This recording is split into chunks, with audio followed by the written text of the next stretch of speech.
Yeah, there we go. All right. Hey, look at that. We're live. How's that? With a Good haircut, stuff. bros. Right.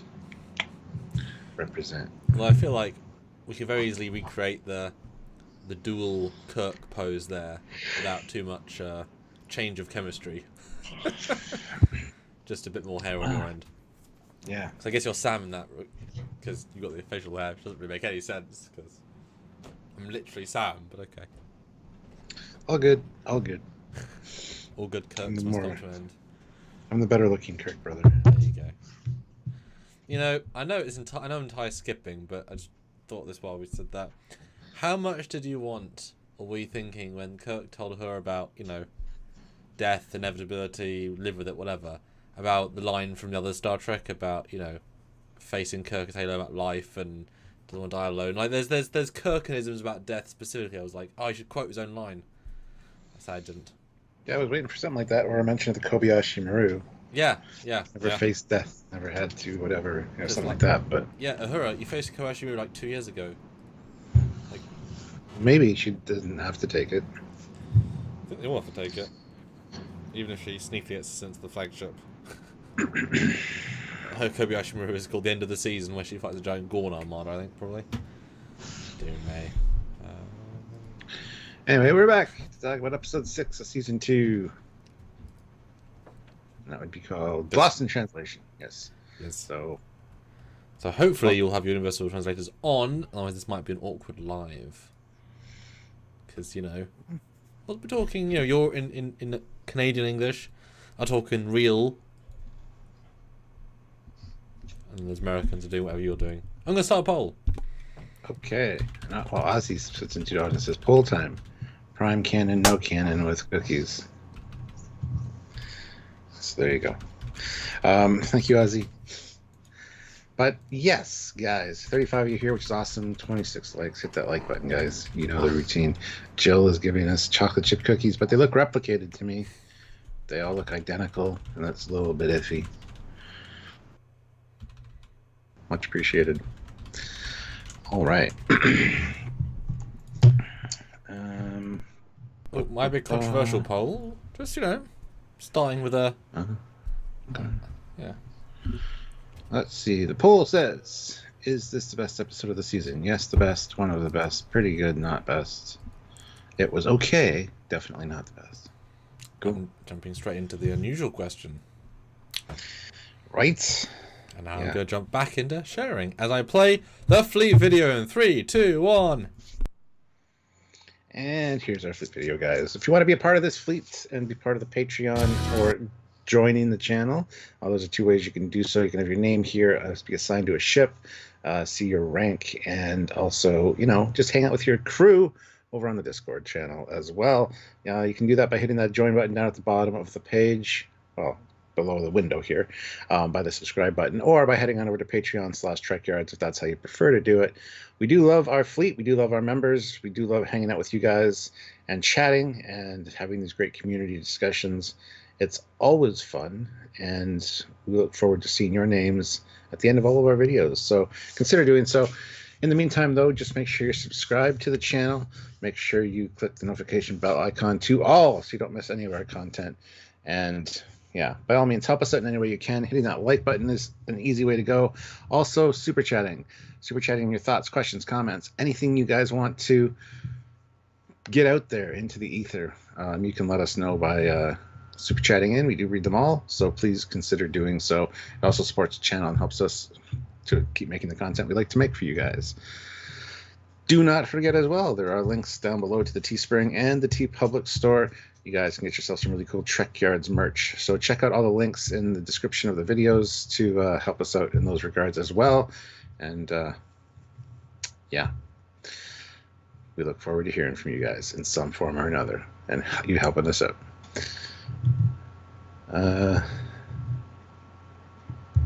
The fleet is running out of video. The stuttering.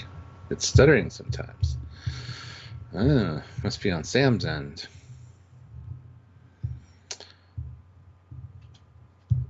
Why so much Kirk? He's a distraction.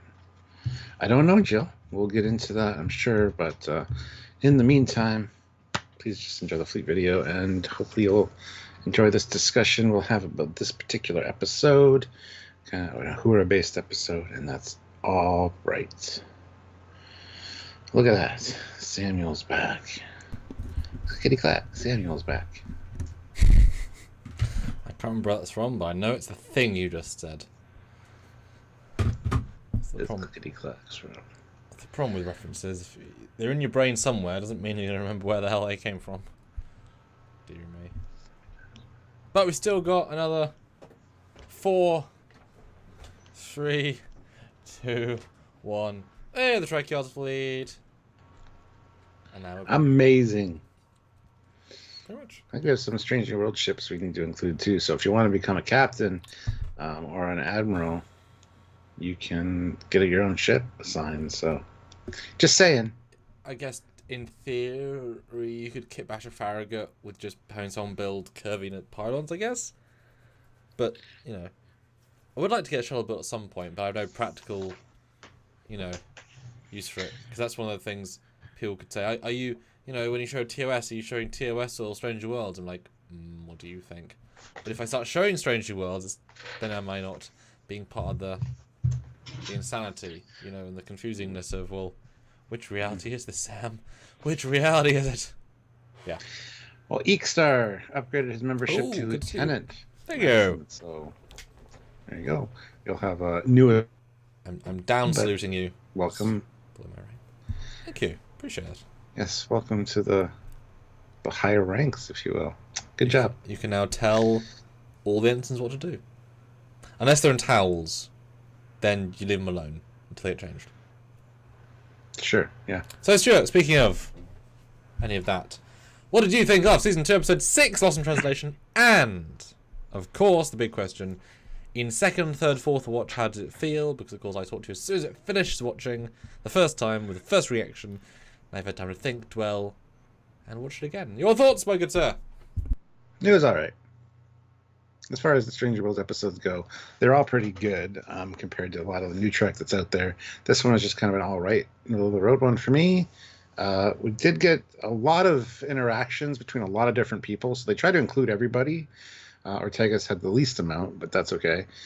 And other than that, I think it was a well-rounded story introduction. Well, the introduction, but Kirk's back. Paul Wesley is Kirk, and he's actually growing on me quite a bit. I think he's doing a pretty good job with the character, so that was nice to see. On multiple viewings, I noticed a lot more of the nuances, little things that I missed the first time, but it's good to know where the story's going. First time I was thinking the Gorn were maybe trying to communicate with them or try to attack them in some way.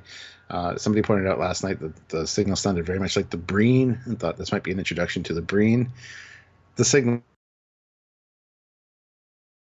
It's cool to know where it's going and kind of what the vibe is. And I think Uhura does a really fantastic job. Seeing her interact with Kirk was really good and fun. Even the back and forth between Pelia and Number One was pretty interesting. I liked the ending there with he gave me a C because she has been teaching at the academy for quite a while, and you know that a C on Number One's permanent record would kind of piss her off. That's not necessarily the reason she's upset with Pelia, but we'll go with it because that's what she's saying. So, yeah, there was a lot of fun stuff in here. I think everybody. And Pike was, again, perfect. Ensign Mount is just killing it in all his stuff. Visuals pretty cool, although confusing. As you pointed out, there are some other ships at the end there, which are not listed ever. It's just like, yeah, I'm a fleet captain in charge of the Enterprise, the Farragut, and the refinery. What? No, I'm reacting to what you're saying. I'm acting with you, Stuart. Okay. But... yeah, and then he also says, make sure the station and the Farragut know to evacuate. And then when you see the long shot, there's like 2 Farraguts, same class, and then there's another one as well.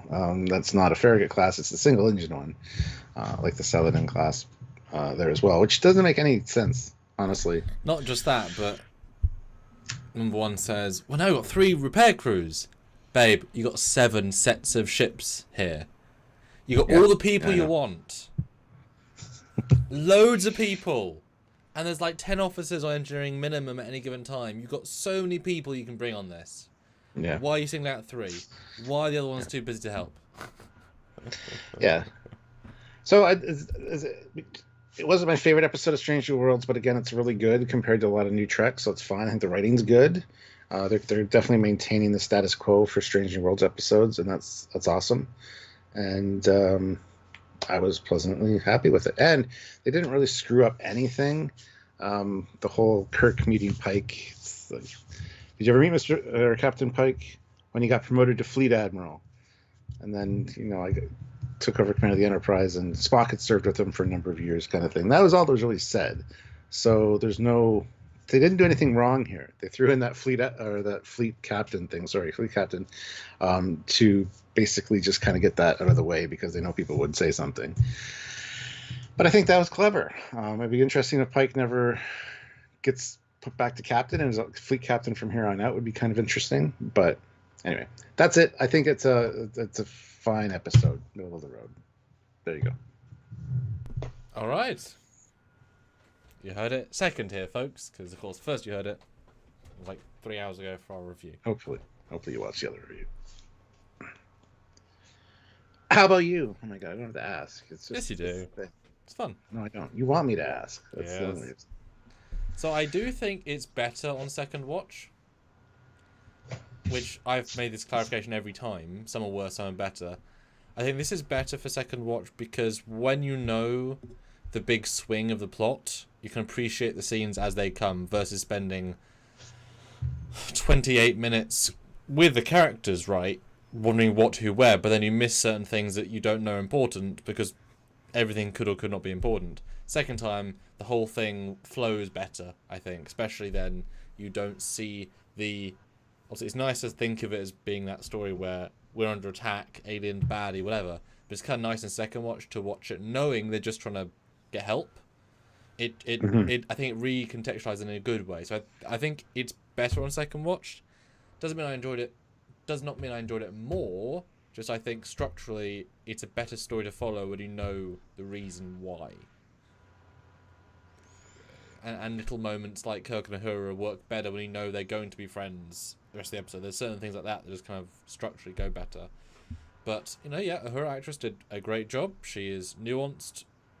It's kind of the same stuff we've seen from her, just given the hero time to shine. But she sells it well. I think the Kirks are kind of standouts. Sorry, Uhura. I think those scenes are kind of electric with the two brothers, with all the different chemistry, and I would love to have heard the direction of that, because, of course, we know the fate of, both, but we know the fate, and yet how they get there, what is their true relationship, how's it linked to her dad, who obviously was added, then retconned and added in a sense from all the different variations of the timeline, whatever. But to see, which one's good, which one's bad, which one's annoying, is Kirk arrogant, maybe, yes, no, in second watch you watch it, seeing, Kirk, they're both Kirk obviously, but James T is trying to be a good guy. The fact he's so goddamn good at his job, at knowing people, because that's what second in command is. It's knowing people. It's knowing your crew, knowing how to run your ship, not sitting there in the ivory tower and giving orders. It's about doing all the grunt work and being there. So he's so attuned. What? It's to get to that ivory tower, though. Sure. You gotta get to commander first. Yeah. So he's so attuned to people that he works out her and believes her and follows her. This, he's only been on the ship like 25 minutes, and already he's sensing this thing. So that's really good of him to.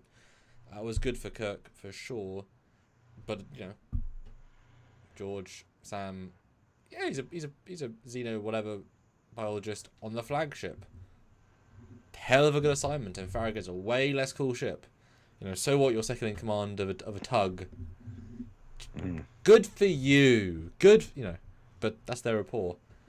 Una and Pelia. I mean, they're odd scenes, aren't they? You could edit them out entirely and not change the story. Apart from finding the dude, they're so. Oh no, we have to give number one some lines because we're paying her. and we haven't had our scenes with this actress yet, but it comes out of nowhere. You know what I mean? Yeah.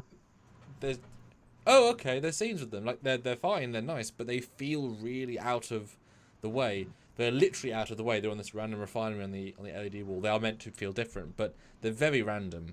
And like, okay, I think better place another episode. Personally, I would have said. What else did who what? Spock's good. Pike's good. Chapel's good. Benga. I mean, it's nice to him be doctoring, because last year he was a lot of the time sneakily daughter smuggling and plotting, right? It's nice to see him be a doctor and see the small things, and I did find the line of everyone disobeys the orders part of Doctor's orders was quite fun. Because that's true, she's the nurse, so she's like, yeah, I've seen your thing, and but the ending, the last sort of 10 minutes really helped make the episode better. It's a fine episode, and then the twist it being a positive thing, because science, space, aliens. It's nice not to have the pew-pews. It's nice not, even though there was some, it's nice not to have them be a big giant space alien that wants to hurt us. We've had too much of that. I like the twists. I like the simple stuff. It's nice. It's effective. It makes it very normal feeling. But, that's what all the other stuff's for. So, yeah, pretty good. Yeah. Sean O'Sullivan throws in €2 and says, I, Stuart Foley, despise swords and pineapple. Not much going for with that. I don't want me to say that thing. That's what you can do with Super Chats. But I love swords, and pineapple's all right. Just not on pizza. So, but see, hey, Sam, do you see the new thing we can do? We can heart Super Chats now. Oh, with every penny. Yeah. Or cent. With every cent. Is that what they say that in America? That phrase, worth every cent? Yeah. It sounds so weird and foreign. I mean, it is literally weird and foreign to me, but like, yes, every penny sounds so normal. And well, worth every penny. We say that more often than cent, but yeah. Oh, okay. What do you say? Worth every Canuck? What do you say? No. Worth every milk bag? Yeah. Clearly. So, Stuart, where do we begin? At the beginning. Good. Hold on one second. Yeah, it's great. Last week we had Nurse Chapel's log opening things off. This week we had the communication officer get the whole, exposition out of the way. We're at the edge of explored space. This is a nebula, special one, and it's a stellar nursery. Yes. Yeah. Which the first time I was watching it, I was like, "What the hell is that in the clouds?" And I didn't hear any of it. I was so focused on what I was looking at. Oh my God. Really? Well, I was like, "Is that a ship?" Because I don't know what I'm seeing. No, it's a space refinery in a nebula. It's like, oh, okay. Mm-hmm. Now I get. And I love how they point out that the deuterium is the fuel, not the lithium crystals. That was such a big thing when it came to the burn in Discovery. Everybody was like talking about the lithium as being a fuel source. It's just not. So. Smarter writers doing a better job. Yeah. Yeah, not rocket science. It's the lithium science. It's warp science. Yeah. Well, there you go. That's even better. But yeah, nice visuals. And there isn't a ton of shots in the nebula. They've quite. How many can we do at a half a budget? And you know what? Economical and effective. I appreciate this. Feels like a cheap episode to me, but it's a character-based episode that once you're appreciating the bottleness of the show, yep, great. TOS. Moving on. I'm all for those. We see Pike with a different emblem. That's the first thing I noticed. That distracted me. I was like, what's going on here? It's quickly answered, though. They do mention Chief Kyle, which is from TOS. Oh, who's also in first season. But yeah, he tells her have Chief Kyle stand by to initiate transport. So, because we've seen there's two Chief Kyles. One's Asian, one's not. But then we also have two Aprils. One's black, one's not. So who's to say? Who's to say? What do you think of the new badge then, in general? Because it's big, bold, and. It's all right if it wasn't for the there's two little like notches out of the bottom of it. It seems. Well, they're literally like silly. they're like the parts of the reef that go up, but only 2. Well, it should just be a complete circle because that just looks odd. It does look odd. So, but yeah. Anyway, he's been promoted to fleet captain to take care of this, and it's only temporary, don't you know? He keeps saying that. So. And it means nothing. Yeah. Yeah. It does nothing for the plot. He doesn't use the power anyway. He doesn't have a different uniform. Doesn't do anything different. It's just to close that canon loop. That's it. Yep. Now, as you'd said, there's only a few episodes left. Now we know he doesn't because he's in the normal badge next week and the next time on. If he had stayed fleet captain for the Gorn stuff later on in the season, that would have been great. But he doesn't. So it doesn't matter. Yeah. And I don't know if you can see the display behind them later, but it's showing them sucking in the deuterium before they actually order it. Not a big deal. Mm-hmm. But anyway, they're like, well, we're here, might as well refuel. So they activate the Bizarre collectors and do some donuts and some dense pockets of deuteronium just to show off the new fanciness of the nacelles, the Bizarre collectors. That's pretty cool. Them activating. And that's one of Ortega's. There's 2 lines. Yeah. She's really getting punished this season. Like, I just it's weird because she's fun and she's better in a main character usage. We're 6 in. She's had 1/3 of one episode. That's it. I mean, it's weird. Devo 77X says his fleet was basically 2 ships and a space station. Yes, you say that, but at the end, as Samuel pointed out, there's more ships there. There's about 5, maybe 6. There's like a single nacelled one, and there's 2 like the Farragut.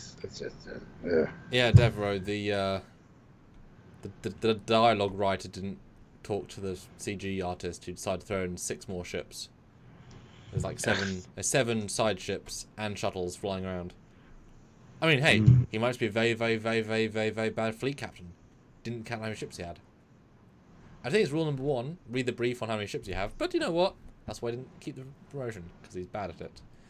And I did find this line slightly joking, and I wonder how much they mean to be true. You know, make sure you fly sensible so you don't burn more fuel than we get. That must be a joke, because you can't possibly... Isn't 1 metric ton used every second? You have to gain 1 metric ton. That must be a joke, right? Because... surely it's more efficient than that. Yeah, I would imagine it's a joke. Okay. But yeah, we see a cool Bizarre sequence. All credit to them. It's good stuff. Mm-hmm. It's neat to see. It is a bit sad that we realize they're killing aliens in the scene. Well, they never say killing. They say torturing later. Oh, okay. So assuming they're still alive. Inside the warp core, being hit by antimatter. No, they're not going straight to the warp core. They're going to the storage tanks. But they go down to the warp core. I guess they haven't gone to warp. You could argue they're not using too much fuel. They don't go to the warp core, and so they go down to the processing, then they go to the deuterium tanks, and when they need them, they get pumped up to the warp core. Then they're in the warp core. So you're saying they would have got murdered if they'd used the power systems? Maybe. I don't know. Who Fine. cares if at least they're being caged. Which Perfect. I guess that's actually is what's happening here. She gets earbudded as soon as they pull them in. So I'm assuming there's now a creature in the tank who's now screaming. Again, Maybe. Second watch, because it does start instantly. And hey, this lady, she nails the Uhura ear touch. Nails it. Nails it. I can do it. She nails it. Yeah, and then she hears something. They asked to put it through the loudspeakers. Can't do that. Well, play the recording then. There isn't one. Okay, well, that's a problem. And Jill says she's not sure how many seasons this show's going to get, or if the strike's gone for 2 years. Jill, if the strike's gone for even 6 months, the entertainment industry is going to explode or implode. 2 years would be the entire collapse of the entire industry, to the point it'd be hard to everything would implode. That's them spiting everything. There is no TV or film for 3 years because it has to be produced. So yeah, it can't be that much. Hypno Amber asked, what did you think about the nacelles opening? I thought of you when they did that. Thank you. And yeah, we thought it was great. We have a video coming out about it, specifically the function of it. So, but speaking of coming out about it, Stuart, we had 2 super chats in half an hour. So put your thoughts, comments, questions. Yes, please do. Super chat in, guys. Yes. Then we see Uhura watching a video of Hemmer. So again, they lied to us.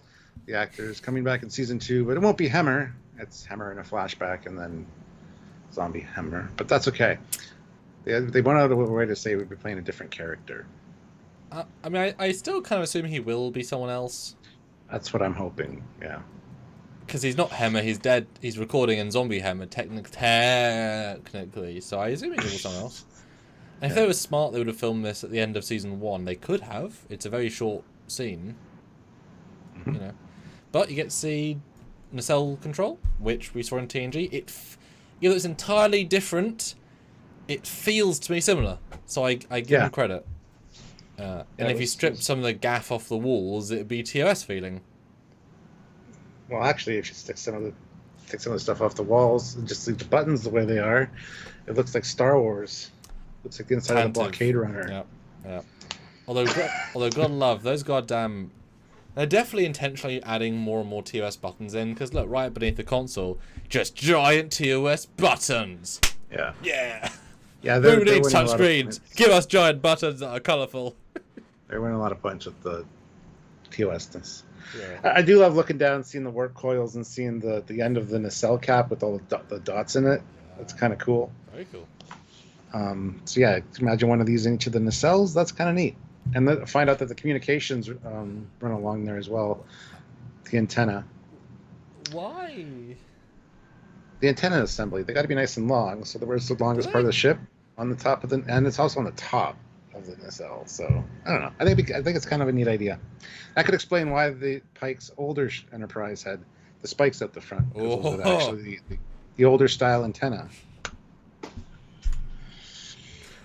I mean, that's not bad. They're the long range communication antennas. Nowhere else to put them.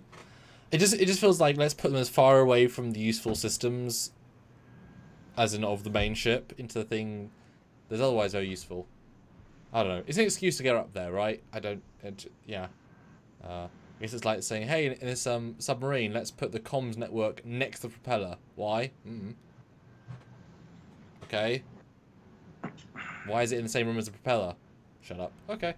But she meets Pelia, who's like, you have not talked to me yet. Okay. Soz. And that's in the scene. It doesn't really go anywhere. Yeah. It kind of goes to the end of the episode where it's like, I replaced your friend Hemmer, that's why you're upset with me. Same with that Uhura chick, but she hasn't talked to me. Oh, does she mention essentially? No, she doesn't. Oh, okay. It's the exact same thing. You think that's the context here? Yeah. Okay. Uhura, okay. She goes on to explain later that when Hemmer died, it brought up all those feelings again, so she doesn't want to talk to Pelia. She doesn't say that, but that's implied. Anyway, I'm gonna, it feels relatively innocent to the scene. Just last week, we had a whole giant point about Chapel and Spock seeing each other once in 2 days because we don't bump into people. Chief engineer, communications, they're not going to bump into each other organically. So I'm okay with that, even though it's been weeks and weeks. And like I said, they play it off reasonably. But the joke about Hemmer is fantastic. Best student. No, I'm being nice. He's dead. It's okay. I just said that because he's dead. That's He's great. actually just okay. That's a good joke. I like it. Yeah. Morbid, but very true. Yeah. That's what you do. Olivia Julia throws in $2. Stop worrying, I'm here. Oh, goody. Worry meter's just gone down. That's good. Yeah. Is. 78 people here, 46 likes, guys. Hit that like button and don't forget to super chat in. We want to hear your thoughts on this episode. Anything you want us to talk about, you're in charge. So let us know. This is our big live of the week, guys. You guys like the episode reviews? Yes. But it's cool seeing Hemmer again and seeing his little kind of tutorial and then like, no, not that! And then stop being so gullible. That was kind of cute. So. Yeah. More Hemmer, please. Oh, we're not going to get that. Okay. Anyway. So anyway, we got the walk and talk with Pike and number one, where it's like organizational difficulties. This thing hasn't got up and running like it's supposed to, so we're here to solve the problem. And he sends over number one, or Una, to the thing because she's good at that kind of thing. Exposition. We don't know why the station has not online. I don't know if the creatures have been messing with it. Yeah, that's the thing. It's like months overdue to be activated, so never explained. Yeah, in the second watch, you're left wondering. So every few weeks with a new ship, they make someone insane and cause giant problems, and no one in months and months, possibly years, has realized. Because it's a giant station. If it's been assembled here, now fair, the creatures wouldn't necessarily know they're looking for deuterium. They wouldn't. Passing the night, right? There's no connection with them being in danger. But still, it could have been 2 years of building, and they never... Yeah, but this thing feels like it's been sabotaged all the time, constantly. And clearly, that guy goes crazy. It's not like he can function normally for more than a day or two. So, each time they make someone do something, that's very temporary damage. So either one person 6 months ago did so much damage, in which case there should be a report saying one guy went crazy and then went to disappear. Like, there's definitely a lack of cohesiveness of start plot to the end. Now, if it was a secret, if it had been classified, Pike says he's a high-ranking officer. We think there's some sabotage here. We think Starfleet is doing something dodgy. Go and find out. But it's just like, oh, it's just not working. Why? Yeah, that doesn't work as well on the second viewing. But that's okay. But we get a turbolift scene, and again the sound, and then Zombie Hammer shows up. For the Walking Dead, the Walking Red shirts. Oh, that is kind of like... Yeah, there is a zombie red shirt game and book and... Yeah. Huh. It's fantastic makeup, though. I gotta say. Yeah, all that blue underblood. You're like, yeah. And it's very short. It's actually way shorter the second time, like how quick this moment is. It's like, hello, and titles. Yep. Not underwhelmed, but a bit underdone. So yeah. And then we hear about deuterium poisoning, radiation poisoning, and get hallucinations, and it's common, it's normal. And she's also been overworking herself, so she hasn't been getting rest. Yeah, it's all good. You're fine. But also, no day job. What, doctor? Yeah, seriously, ordered. You're like, no. Get some sleep. And then a great look of like, she's like, doctor. Yes. It's good. It's a good scene for the two of them. Does what it says in the tin, though. A Valley Station. That's the name of the outpost. That's interesting. Cool. Yeah, because the next shot's nice. You get the nebula, the cloud. There's a lot of stuff in space I noticed in Strange New Worlds. It's never just like black space like TOS. They're always like filling it with asteroids or debris or nebulas. Well, that's relatively cheap to do. Makes it pretty. But yes, you get I think, relatively good use of the LED wall. You build a slight foreground, you extend it. Like, it doesn't look real in any way, but it doesn't look green screen. Because it's not. I think it's a good use of, like, we can just make a cheap giant set that actually feels kind of big. Well, it really much feels like the Babylon 5 interior. Of the main bit with the people. Yeah. And yes, now starts the B plot of them not being friends. That's summary. Yeah, and the station breaking down faster than expected, or faster than people are able to fix it. And it's like, luckily we have 3 crews now. The Enterprise and Farragut can map up the systems. All the other 5 ships have the day off and the month off. Yeah. But yes, this little back and forth about do your job. Okay. Well, and do it as I say you should. Yes. That's kind of important. And did you notice there's like a 1.5 foot height difference in these 2 women? My God, the angles. I mean, she must be like 6'2", and the one's like 4'7" or something. I mean, this is very big height difference. And Joe 47 is at the mining facility. Yes, that is the station. Not enough establishing shots. Yeah.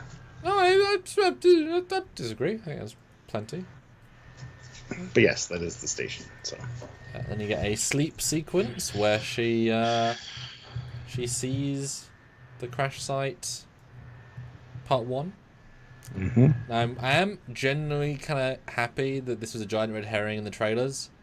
No offense to the character, but I wasn't excited by the shuttle's crashed episode.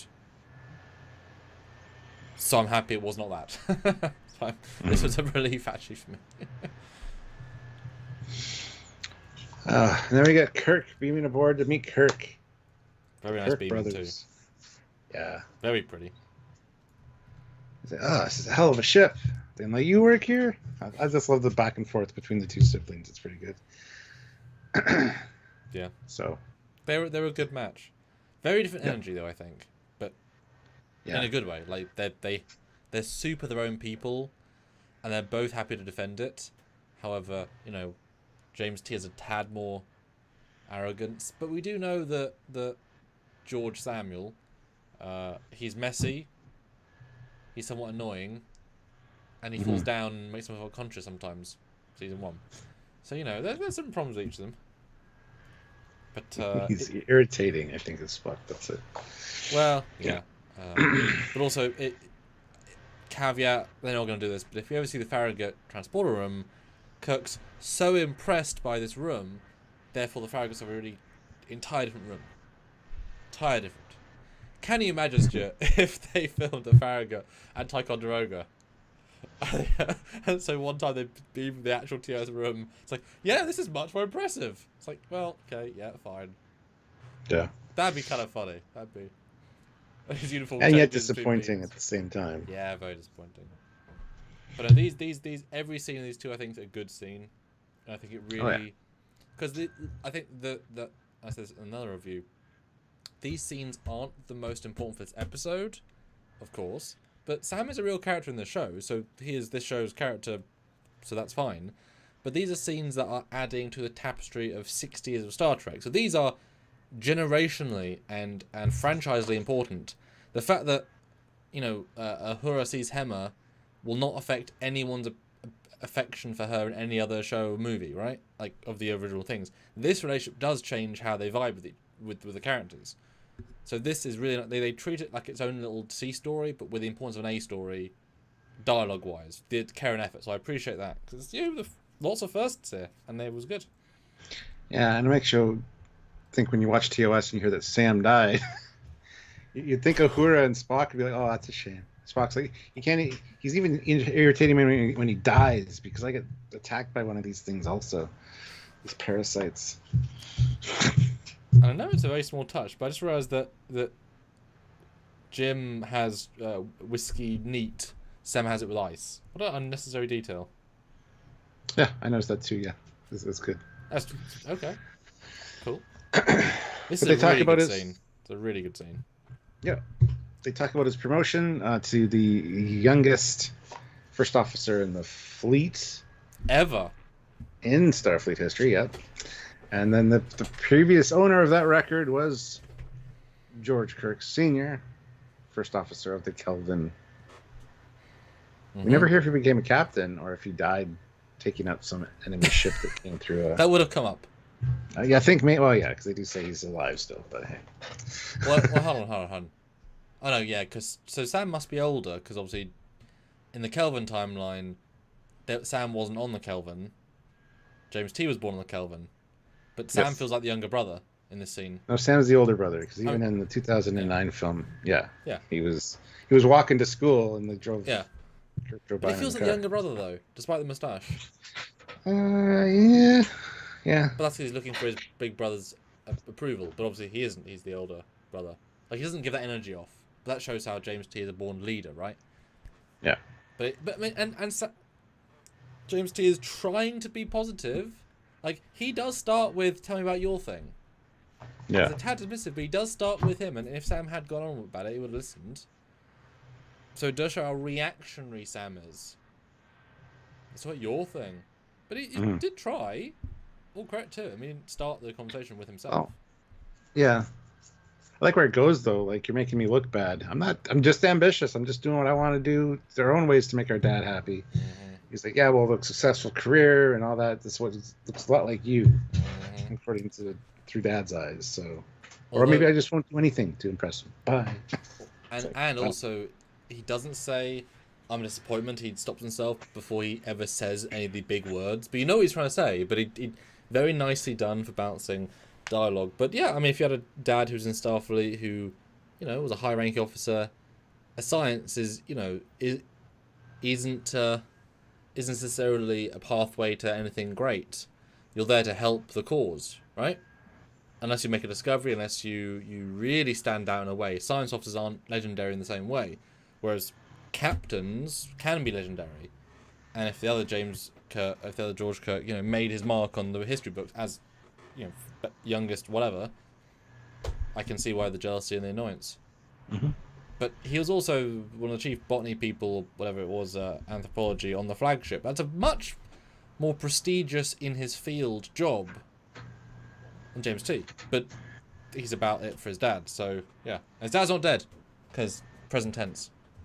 Yeah, exactly. It's good. And I actually kind of want to see the dad now. I've never cared about George Kirk, but now I want to see the dad. It'd be quite fun. Although not an admiral. I got the sense he's retired from this dialogue. Oh yeah, I would think so. Yeah. Like I said, I don't even know if he made it to captain or something caused him to get out of the service before that. Like, got injured or something. And who knows? They say later, which is another great scene. I guess we'll jump to it. You know, he was always out doing missions. Didn't pass first. Mm-hmm. He could be retired with his mum now. He could be off doing missions. You couldn't even, you know, it's up to them to decide, obviously. But you could take that in several different ways. Yeah, It's good.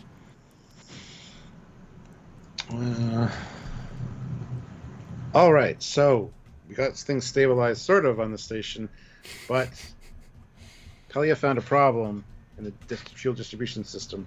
She was snooping. Yeah, number one, get pissed because you went digging around in after I ordered you, you know, to follow my instructions to the letter. Mm-hmm. Glad she didn't. Fine. Thank God, because it might have blown up the station if they activated it. Yeah. Then we get 3D chess. But before we get to 3D chess, 78 people here. 51 likes, guys. Hit that like button. Let's try to get to 80 likes.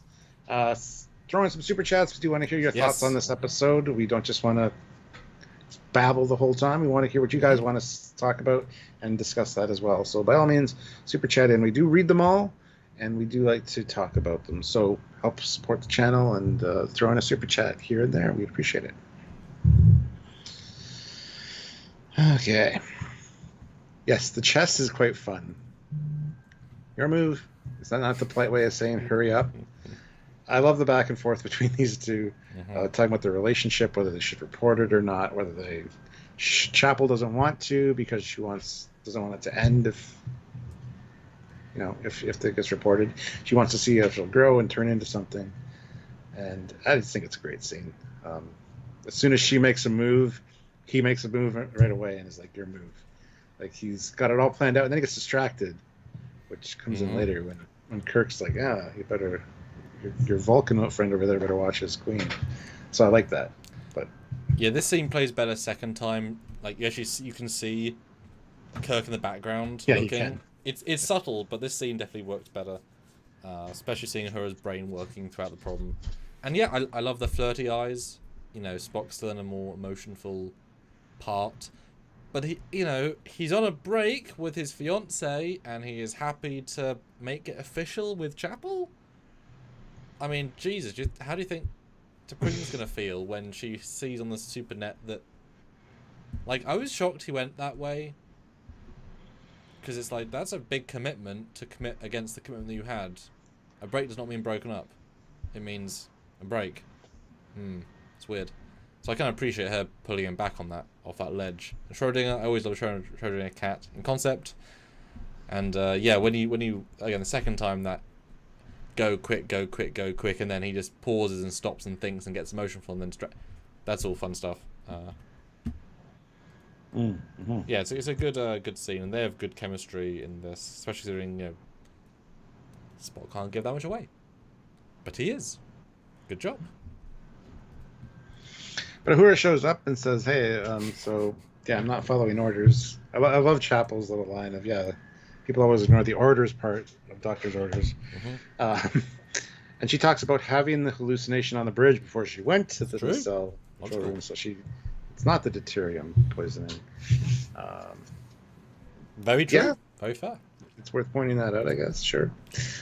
But Spock's like, yeah, well, it's more logical that, instead of nothing happening, which we haven't detected anything, it's more likely that the radiation that causes hallucinations might be responsible for your hallucinations. So it's still just you.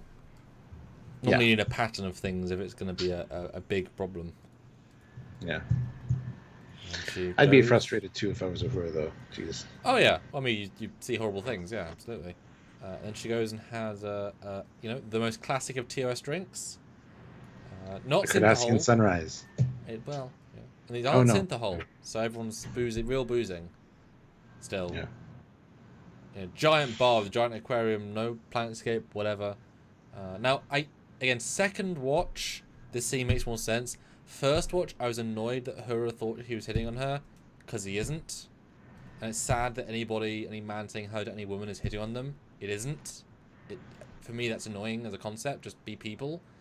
But, second watch, she says, Sam, brother's, Sam, like, he's told him her stories of him being ask out girls when they were young, so she thinks that. So it's entirely contextual. She's just in that zone. So it's not him, it's her with biased stories. So just take second watch. Yeah, I do appreciate him, though. Like, I'm not hitting on you. You sat by me. It looks like you need a friend. I'm just trying to help. Yeah. Yeah, I mean, again, it's his job as new second in command. What else can do in a free bar? I mean, just you're hanging out, right? Just go talk to people. Why not? And this made me think of 2009. He's sitting there. Uhura comes up beside him, pretty much the same position. It's kind of the same. She does say her name, Naoda, quite a few times in this episode, though. Yeah. That wasn't a thing until 2009. Mm-hmm. So, yeah, they really play with the name for sure. But never calling him sir, not once, despite massively outranking. well, he's still wearing his lieutenant stripes. Sorry, People heavily don't know him. outranking. Well, still, yeah, because she's an She's been ensign for less than a year. She's as fresh off the boat as it could possibly be. Oh no, I mean it's sort of flirtatious. I mean, Chapel's more flirty than Spock was than Thing was being. But then we go to the hallway. We got dead bodies, and Yeah. I really thought when I saw you see her rise up behind her, I thought it was going to be a zombie version of her. Yep. But it absolutely wasn't. They have a little scuffle, and she punches Kirk in the face. What? Yeah, I was I laughed. slightly concerned we were going to be a zombie episode at this point. Yeah, me too. I don't dislike zombie episodes, but be very careful how you use them. And I do think they, for the most part, stay out of those traps. They dip their toes into something cool, and then pull out when they are done with the concept. I think it works well here. Although I was kind of waiting in the second watch, when Kirk, they say goodbye to Kirk, to see him turn body language wise if he's going to go after her, because he decides within 12 seconds to go after her, because she's not in the corridor for very long, so he must have instantly gone after her. And then punch him in the face. And I do love the transition as well from the fake character to the lights on the set to be like, oh no, that's a good and boy, as a nose, she's got a powerful punch. Has a broken nose. Wow, this small lady punched Kirk in the face. Ouch. Like how she's like, we should get you to sick bay. He's like, whoa, I don't think that's a good idea. I saw you basically talking to yourself. You're gonna have to explain that and why you. She's like, I'll just come back to my quarters. I got a dermal regenerator. I like that little moment. And Jill says, Lieutenant from some other ship. Sir, meh? What, so you're saying if another captain come aboard, you would ignore their rank, that they've worked hard for? This is a military-ish organisation. Of course you, sir. Maybe not in a bar so much, but, other scenes, I mean. When I say this one. It's just a respect thing. You're trained to do it. 4 years of the academy, plus being on the ship. It's basic courtesy and respect. Yeah. But, yeah, I really appreciate him here. A, he's not actually pissed, and B, you'll get in some serious trouble for hitting a superior officer for no reason. Discernibly no reason, because everyone thinks you're just sleep deprived. So let's not get you in trouble. He's that good a guy to not even get her in trouble. Yeah, Yeah. good for him. That was nice. I like when he's talking to her in her quarters. He's like, "Listen, I've been overworked, and I've also been on a lot of days without sleep, and I've had deuterium poisoning, and I've never punched anybody or an officer because of either one of them." I just love that. And he even kind of arrogantly says, "I'm an exquisite judge of character," and I believe you. That's still trying to be charming. I love the way it's played, though. I think it's so good. Well, certainly when my other half, not the other half, but when my other half is upset, I certainly, over-exaggerate the positives to try and create a nice vibe. You're just trying to get someone's mind off the bad things. So I'm all for it. Yeah. And then no one else on the ship has symptoms. Well, that's a good idea. Let me check in with the Farragut's doctor. Can I use your medical records to show her? Doesn't go anywhere, but I quite like it as a technicality. It does go somewhere. He comes back later with the medical records from the Farragut, where the one other guy... Oh, I see what you mean. Well, yeah, but he could have, I suppose. Yeah. But I like the gentle chemistry. Very dark lighting, though. Not sure why. It's fine, just all the things are quite bright. And then walking through the LED set. Yeah. I find Ramon. Is that his name? Yes. Sal Ramon. Sal Ramon, yeah. Let's see. Hold on. I think it's Sal Ramon. Oh, I love Una's fingernails. They're so shiny with no light. Sorry, the little thing. Sal Ramon. I laughed because when he said Ramon first, I thought random red shirt. And then Saul, some random red shirt. Some random red shirt. And he dies. So, perfect. Well, no, he could be a changeling, just like lady. Sure. She's fine. They can all be spinning together. Yeah, that's what I didn't think that. Yeah, red shirt man. At least got a name. Good for him. He's in Star Trek. He got a name. He killed 2 people. Wouldn't be himself, I guess. Mm-hmm. But is he a Farragut officer? Yeah, he was a Farragut officer. So he was first. Who was brain messed up, I suppose. Farragut got there first, I guess. Must be. Yeah. Do you think the aliens can't actually mess with everybody or even most people? It's super subjective. Like him and her happen to have something brain chemistry wise that makes them susceptible. It seems odd it's only 1 per ship, but yeah, I think there's something there. Something that was similar between the 2 of them. Because otherwise... Because I'm fine with the deuterium aliens breaking something with their presence. But now they get some physical, corporeal way of causing chaos. I don't know. It was hard to... Whatever. Then you get a excellent transition to Red Alert. I really liked that. And obviously, it's fake. Well... And the interesting thing is, you should see the way that Saul is sitting there with his legs pulled up, and then right away you see Uhura in the same position, pretty much. Oh. It was neat. It was subtle. I didn't notice it the first time. Subtle. I noticed it the second time. But I like it. Because they are sharing the same... So... But I like this. And we all know this is a fake Red Alert. Like, this isn't fooling anybody. Yeah. And this is the perfect example and perfect reason why you don't have a goddamn window on your bridge. Cracks and explosions. Anyway. Yep. I laughed. I freaking laughed. When it started cracking and spiderwebbing, I'm like, they're going to do it. Yeah, it's a... I thought he was going to order the blast doors closed or something like... Oh, that... Yeah, and then they break shut too. Yeah. No, I thought this was honestly them making fun of their own window. Honestly, like it's a dumb concept, because to have a glass shattering noise just reinforces the shittiness of what this is. It's like a pane of glass-like substance, whereas a view screen it just wouldn't.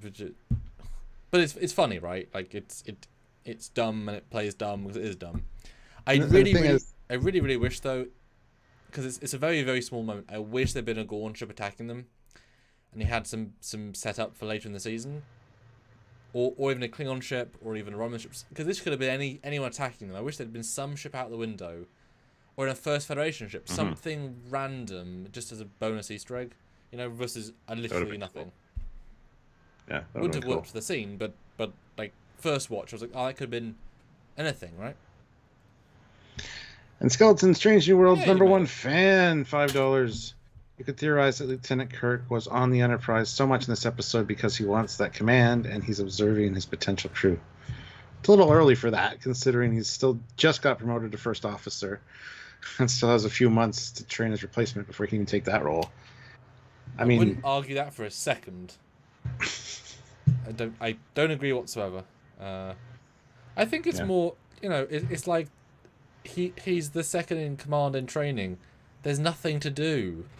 This is a repair mission. Why is he going to rush back to his own ship when he has nothing particular on his duty shift? The crew's not doing anything particular. This bar's bigger, more fancy. And his brother's there. He wants to spend time with his brother maybe and visit. Yeah, I mean, honestly, let's be honest. It's not as if he's on shift getting a tour of the Enterprise. He wasn't there for a mission. He was there to see... So presumably he's now off his shift. He's got 8 hours till the next shift. He's at the... Like, he's just hanging out, right? It's a better bar with it's an open bar on Farragut. You got to pay. Yeah, there's no, it wasn't stupid. Yeah, no, that's fair, Jill. But dumb for her to think that. But I do like presumably Spock the pet getting killed horribly. Yeah. It's so harsh. It's such a non-moment. I love it. And don't get us wrong. Somebody's gonna speak up, but yes, it's true. The hull of the front of the regular bridge could also get breached and do the same thing. We get it. It's fine. It's just the way they made it so comical with the cracking glass. Yeah. And then. Well, I doubt 3 layers of transparent steel and armor would have cracked. It would have been a boom explosion out. Which this is funny and they're making fun of the bridge window. Clearly, they can't be serious. But I love the. Something happened at Nemesis though. Was it Nemesis or first? Yeah, it was Nemesis. Where the front of the bridge gets blown away. The view screen just gone. But I really like the hard cut to her holding the light panel, I guess. Everyone's like, what the hell are you doing here? I assume she walked in and got the other communication officer off shift. She was like, walked in and said, because someone would be there working. So she had to physically remove the person from their chair, get in the chair, but Pike not notice. I'm not sure how she... I don't know how cognizant she is while she's under their spell.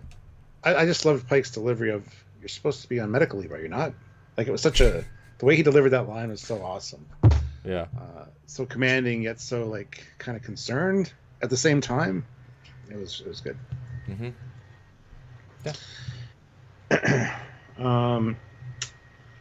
Then they're having a conversation about what's wrong with her and the irony of her not being able to communicate that, and she's a communications officer. And we get the first introduction of Kirk to Pike. Dun, dun, dun, right after he became Fleet Admiral, so it matches the TOS dialogue. Good job. And it's so underplayed. Yep. And as it could be, as it should be, right? I mean, Pike presumably knows a Farragut. You've now made a record. Good job, whoever you are. I know your brother more than you. Cool. And you're the captain of the flagship. Cool. Hi. But I know her more. It's actually quite clever. Mm-hmm. But this is talking about the crewman that got arrested. It says one of the station's crew got arrested, so I don't think he was a Farragut officer. But he says later the scans were from the Farragut. So I'm doing it's what's right here. Hold on, that's right. That's right. I had him beamed to sick bay for evaluation. Farragut's medical officer got a call about him yesterday. So the station called Farragut's medical officer, I guess. Sure. Yeah. Okay. Doesn't really matter. No, it doesn't. It really doesn't. But this is a scene with dialogue. Now we're in sickbay. This is the best kind. And the guy is now having a real bad time. He can't even process words. But I love the joint moment. I thought it was quite fun. Senses in each other. And some stabby. Well, slicey. Slicey. And then shooting at him. Yeah, why is the guy got his gun on kill? Because it's not a sunsetting for sure. Jesus. I mean, yeah. Also, like, yeah, Sparks. Why is he trying to murder this guy? I know he's a saboteur, but like stun maybe first. And if it had been a phaser blast, he could have like moved the phaser and got him. Just saying, use a phaser. Don't use a pulse phaser. Just saying. Did you notice later? I was checking to see about stun settings. Pikes and the other guys, the security guys, were on blue. They were stun setting. Lon shows up. It's on blue. Cool. Later, we see Kirk and Uhura together in the corridor. They both have phasers. Kirk's is on blue. Uhura's isn't lit up. Aww. The ring wasn't lit up. It's like, yeah, you're crazy. I'm going to give you a phaser that doesn't work so you don't kill anybody. You can come with me. But watch for it later. Because all the phasers are lit up blue is for stun, which is awesome. I love it. But Uhura's doesn't have any lights on it at all. That makes me happy. And in fairness, this guy is on blue. Is just shooting red, kill shot, vibing, explodey energy. I guess they don't have a distinction between Kill Blast CG and not Kill Blast. Because, you know, what the hell with these sparks? That's stun. That looks like a painful stun. Why can't they use goddamn phasers? It just once. Use a beam. Use a nice blue beam. Please. Yeah. It's really, really not that difficult. It's really effective as a weapon. You don't need pew, pew, pew, pew, pew. Yep. I agree with everything. Anyhow, so yeah, they're wandering through. Emergency activates or emergency lighting activates. I love the flashlight storage. Yeah, I'll buy it. Yeah. But yeah, both of their phasers are lit up blue. Cool. And this is definitely a very like we have the same 4 sets. Let's use them to pad this middle bit where we need to walk through corridors. But it's okay, right? You never see actually them wielding the phasers normally. It's actually quite rare, this sort of scene, so I liked it. I like how, yeah, I like the vibe. Although, no one's here. This is a rather large crew. And this is astrometrics, which would imply it's in a normal science area. Where are the 20 people? I was expecting more, or where's the rest of the security team? Anybody? Yeah. And why they're not scanning for the guy? He's not well, part considering of the crew. And considering the power just went out, like it's emergency lighting, you think people would be like moving around, doing what they need to do to get things done? Yeah. You know. I get COVID and we don't need extras, but it seems oddly a ghost ship when there's like 300 people and this is the middle of the ship during the day, probably. It's a small thing. It just felt oddly ghost shippy when it really isn't. Yeah. But next scene, it's Kirk and Uhura, and look at the phasers. I told you. It makes me laugh because last night on my first reaction was like, well, why would they let her, who's having hallucinations, get a weapon and wander around the corridors? It seems really irresponsible of them. And I'm like, yeah, but did you notice her phaser wasn't lit up? I don't know if they noticed, and that was the plan, but it made me laugh because everybody's got a blue ring. Hers doesn't. That is real clever. But what is clever, Stuart, is we are over an hour in with 3 super chats. Yes. Normally we have more than 3. So, you know, help. Yeah. But yeah, another hallucination. Walls coming down. That was cool the way they did that too. It was. And it was in camera as well, it looked like. The way he grabbed her out of the shot. It was a nice, creepy effect. Yeah. But, you know, don't leave her alone. Call some security. Never leave this woman alone because the other person managed to successfully sabotage both your ship and the station. She punched you in the face. Don't. What? You've got loads of. Or you could call. Kirk to Farragut. Beam 3 security officers to my location. Okay, follow that woman. Yes, sir. Why is he letting her go alone? There's no reason whatsoever that would be the case. None. Yeah. And what, there should be at least 30 security officers on the Enterprise? Minimum? Oh, easily minimum, yeah. This is the most important person on the ship. As in the person they're trying to catch. No, it makes no sense.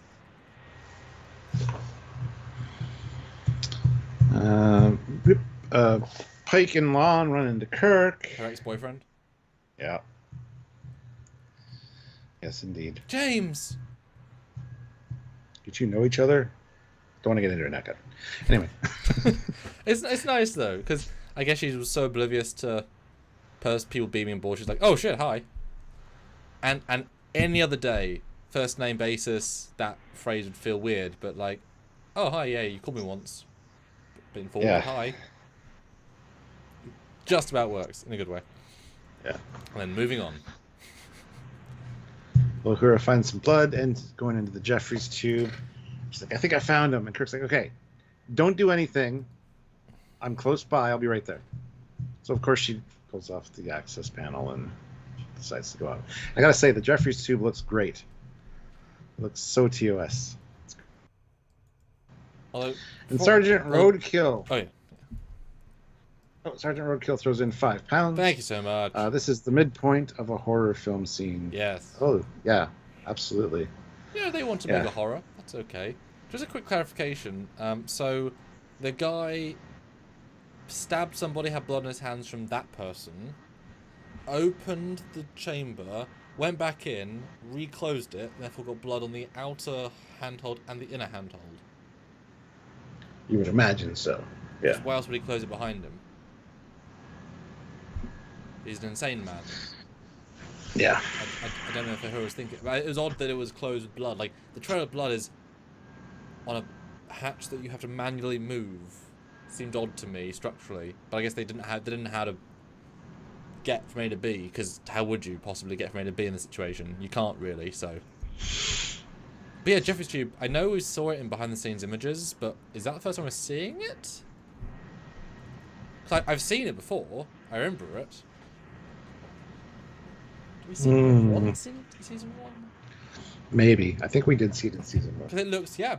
I mean, just make the goddamn Jeffries Tube. It ain't difficult, right? And there it is. As you'd said, it ain't just a Jeffries Tube. It's a tool in a cell specific angled one that actually gives you viscerally kind of feels that way. It gives a reason for that harsh angle. It's got on the cells. And does that mean that you can't turbolift? There's only Jeffries Tube access? So Pelia had to go up a small Jeffries Tube. Maybe. I mean, you could argue the turbolifts aren't working because of power outage. I guess, but I don't know. Good question. Good question. But she finds dude doing a thing. Look, it's the transceiver from episode 1. Remember that prop they used? It's that thing again. Good reuse of set. We learn a lot about her here. More than we ever did in TOS. My name is Nyota, communications officer, born in Kenya. Used to have a cat named Camille. And her first memory is watching. There you go. Hashtag Uhura facts. Yeah. Matthew Lebner, $10. Oh, okay. Like the fact there was Kirk vibes from Paul, but not overdone, subtle, like the episodes that have more character exploration. Glad to be able to join this live today. Good to have you, Matthew. Thank you for joining us. Very good to see you. Super chat's greatly appreciated. Yes, indeed. $1.50 with a mustache. Ooh. She mustache us a question, I guess. I don't know. No, we like Jill's thoughts and comments. In fact, Jill, I was absolutely. Your face picture reminded me. I'm going to try and do some of those art pieces, so I had to find that website again because that was a thing a while ago. I had to re-find that. But yeah, great. I mean, all credit to this warp coil inner bit. I mean, that's kind of the best we get. That's great. Look at that. I think it's more in focus earlier when Pelia shows up, if I remember correctly. But anyway, yeah, this is a good. Give them a giant shout out though. Structurally, I was semi-convinced that this was going to be a bullshit undo it dream, because the way it's structured, it feels like we've escalated so dramatically to giant nacelle exploding. Kirk, it feels so fake. Oh, it's real. Luckily, they understand as script writers, we can't keep doing that trope. We're pulling back from that now. Everything's real now. Everything's because you can't relate to the building escalation unless you know it's be real. It's really hard to do. So this is a good, because they blew up a good chunk of the nacelle. That's them stuck there for a while repairing it. That's a significant thing they just did. It's pretty graphical, right? So I actually applaud them for giving up that chase and just doing it for realsies, because it's quite a bold scene. I mean, the way that thing explodes and is dramatic. It's a good job. Yeah. Scottish Nightmare says a whole episode just felt like a weaker version of Night Terrors. Yeah, this is something that's been done before a few times in Trek, I think. The mysterious aliens trying to communicate, us not knowing that we're causing problems. I mean, it's their take, right? Let us have a Kirk's story and a Uhura story. I mean, those are important things. But he sight beams out, very last minute. But again, good officer. He saved her life. No ifs or buts. Mm-hmm. Kevin Scott, 76, $2. Thank you. Uhura sassy with Kirk reminds me of Mirror Universe. Yeah. Yeah. Oh, Jill. Oh no. Laptop crash? Jesus. Yeah, S2E6. Yeah, that occurred to me as well. The whole thing could have been an excuse to go crazy illusion the entire episode, just escalating. Kind of like the clown episode of Orville. You know, where there's the clowns. Like, oh, okay, hi clown. Let's have fun. Yeah. And then you get a good bonding scene. You know, it's real. We have to work out what's wrong. People are dying, and let's fix it. You know. Yeah. Yeah. Maybe my fleet captain pips. Mm-hmm. And we get the Kirk and La'an moment, which is kind of nice. I think he's like, oh, La'anian Singh. Yeah, the stickler for orderly security records. But they have a nice little back and forth. He's waiting for her, and she kind of looks almost like jealous, I guess. Absolutely. Like, I didn't know you knew her. I didn't know you were friends. Well, let's be honest. That man fell for La'an in like 2 days because they forced a connection. All of a sudden, another lady has had a forced connection with this person after 2 days. It's not unprecedented. He might fall for her. That's a good point. So there's actually a little bit of precedent for that. And clearly La'an is a very, not removed person, but guarded. And the fact that she had a silly amount of chemistry with... So I actually buy this entirely, that she's being oddly... I mean, still really well acted, right? Like she's putting herself down in that regard, because she's like, it wasn't me that you were attracted to. You just attracted to everybody that talks to you. You know what I mean? Like, but they take him down for that level instantly. He's like, oh no, because I was being nice, and like he grounds it in a friend's place, and she responds to that really well, quickly. And Dave throws in £2. Transporter chief on the ball. No notice at all. Well, no notice needed. I feel like they're all on standby. There's an emergency. Especially when something like that happens. Yeah. Yeah. There was phasers fired in sickbay. Yeah, you're gonna be ready to go. Yeah, they got off their coffee break. They sauntered back to the console. They had a cigar in one hand. They were like, maybe today. Oh, me. Hello. Yeah. No, that's fine. That's a fair point, but yeah. Now, I'd be so upset if it was like I was in transporter room 3 and they called transporter to room 1 and like I wanted some action today. I was on a pee break. But yeah, this is the scene about George Kirk. Nice, relatable moment, which as we know from Kelvin, bad things happen, but clearly different. They're doing this to show a different universe because Dad died before he was born, as he was born, the Born ultimatum. But it's like, yeah, Dad believed in Starfleet. He was out there doing missions, and at this point, obviously, you don't bring your kids with you. So we were stuck at home with Mum and living our lives. It's fine, but he chose them over us, the universe. But now I'm here. I kind of get it. It's a very interesting. It's obvious, but makes you think. And I guess. And then the old. Yeah. I was gonna say, and then the old. Oh, don't forget. I still remember that you owe me a drink. I want to hear stories about Sam. Yeah. But does this add to Kirk's overall character? Adding this to the my dad stayed out and didn't help people. Does that change how you feel about the rest of Kirk? No.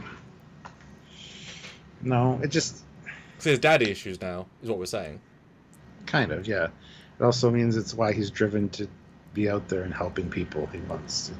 He looks up to his dad for that kind of thing. Almost. I don't know. I don't think it was needed, but it was a nice little moment between the two of them, I guess. Yeah. Because she was one that was helped by Starfleet. She makes a point of saying that. That's why it's somebody good. that was helped by Starfleet, it does mean a lot. Yeah. Yeah. Or everything, yeah. And the only thing I'll say about the I haven't forgotten about the drink is that she doesn't even turn or say anything. She does turn. She does turn and gives him a little smirk. Oh, okay. Okay.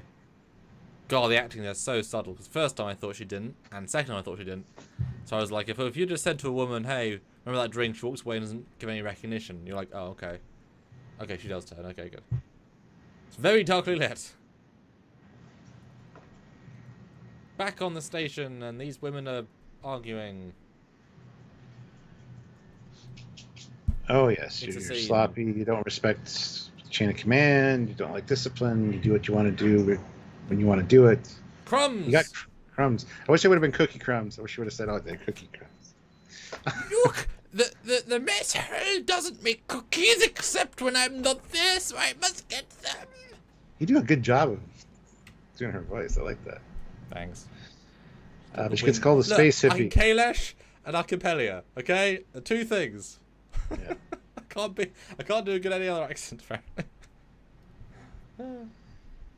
And then, yes, I've been in Starfleet longer than you. Yeah, and now I'm higher ranked than you. What does that tell you? It's like, wow.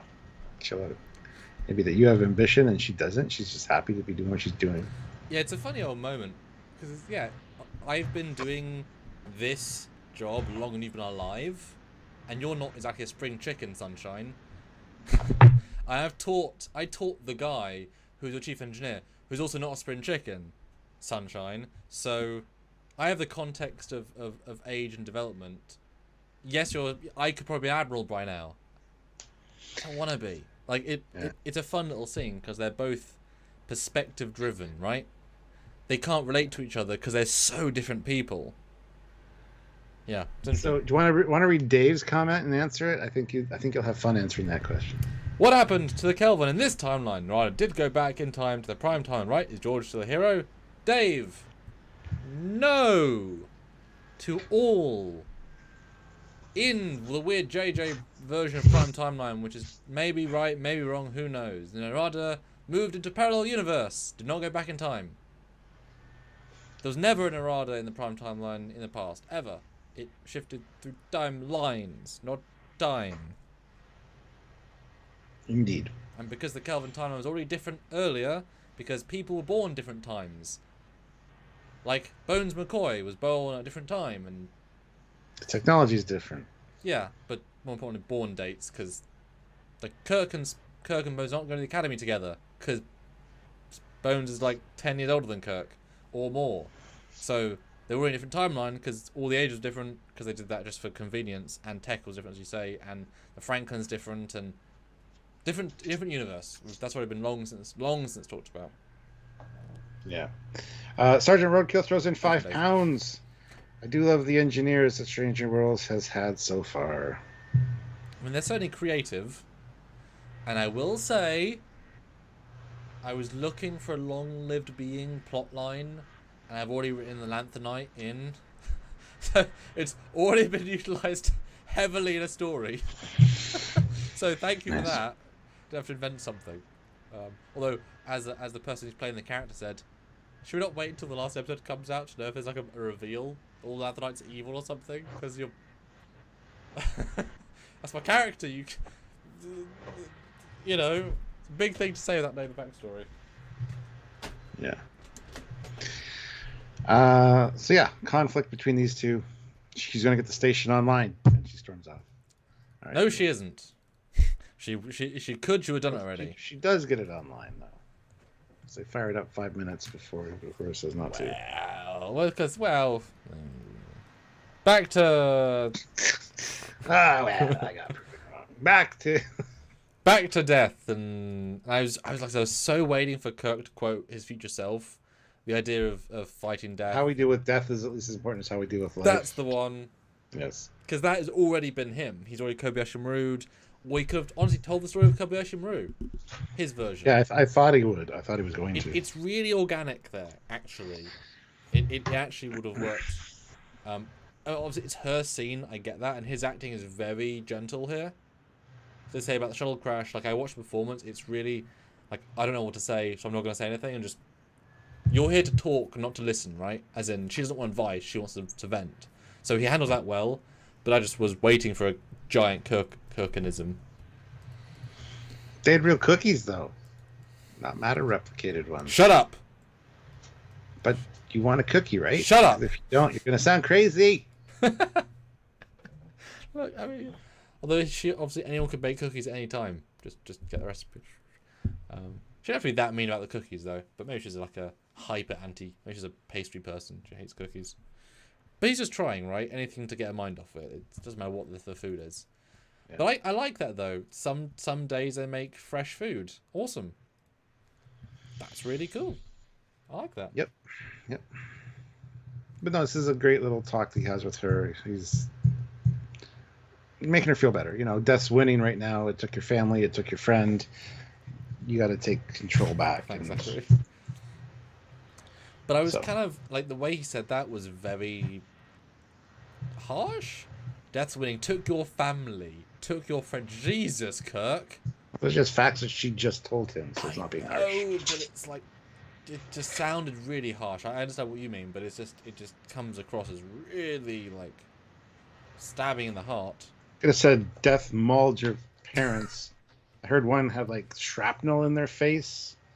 The other one was like bisected, and your brother. Holy shit! Like that would have been. But just stating a fact that she just told you, I think is perfectly fine. But Stuart, speaking of totally fine, we have the vote. 123 votes in the vote. In the poll, I should say. Is this the best episode of the season? Very close results. Joint first is the best of the season. One of the best, and pretty good, not the best. With equal 35%. Take what that means with a pinch of salt. Don't know what that means. Third best, it was okay. Definitely not the best. And the lowest, yes, the best. So no one thought it was the best. Yeah. All right, guys. 83 of you here. 71 likes. That is awesome. Can we hit 75 likes or 80? I think we can go for 80. I kind of want to ask for 100. Do it. Hit either 75 or 80 or 100 or all three. Hit that like button if you haven't done so. Help us out. And keep the super chats flowing. Loving the interaction. You guys have some cool stuff. It adds so much, the interaction. It does. Yeah. Dave, 2 pounds. I wonder when Kane joins Starfleet. Record length. I wonder when Kane joins Starfleet. Clarify. I mean, Kane is spelled like Kane the wrestler, but I don't know if that's what you mean. All right. New poll. We're going to have a new poll in a minute. Jill 47 says, after that massacre on Tarsus 4, Kirk doesn't pull punches about death. Ah, yes, kudos, the executioner. Indeed. At least I think that's kudos, the executioner one. All right. Which storyline did you enjoy more? The two Kirks? The tale of two Kirks. Come on. Uhura's alien horrors or the engineer and the lanthanite? Sound like kids' books.